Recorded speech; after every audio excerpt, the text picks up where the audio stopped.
พระเจ้าอันทรงโอ้เป็นไผ่ไผ่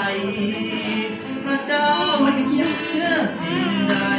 มีพระทัยให้ทุกคนได้สีและสลาความรู้ที่พระเจ้าช่วยเหลือผู้คนอดทนทดแทนแรงเบาความมองความเศร้าความเหงาอีกละองค์พระเจ้าท่านนั้นตัดออกไปห่างไกลจากทุกคนเสด็จลงมาจากฟ้าสู่เมืองมนุษย์ความทุกข์ยังมีสิ่งนั้นบาปนั้นให้เพื่อทุกคนทางโลกมีทางเศร้าโศกสับสนองค์เจ้าท่านมาโปรดคนพระองค์ทรงตายเพื่อเราเข้าเลยหน้าก็ได้เพื่อเราว่าสิ่งใดทั่วในโลกามนุษย์คนเราเกิดมาย่อมมีปัญหาแก้ไขความมองความเศร้า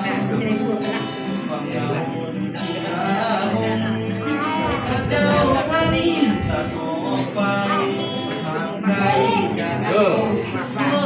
เส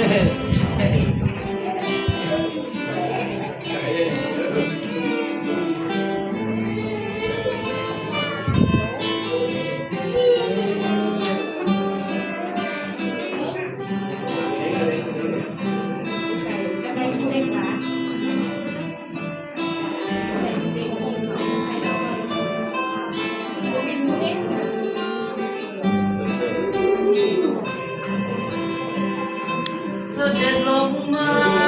จากฟ้ายังเมืองมนุษย์ความทุกข์ยังมีสิ่งนั้น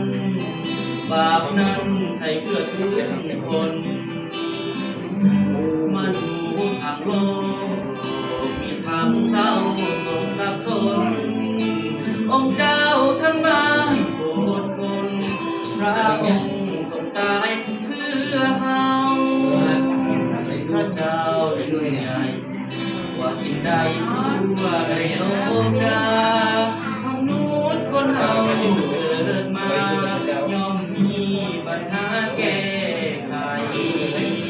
พระองค์ยังปล่อยให้เอากลับมาไว้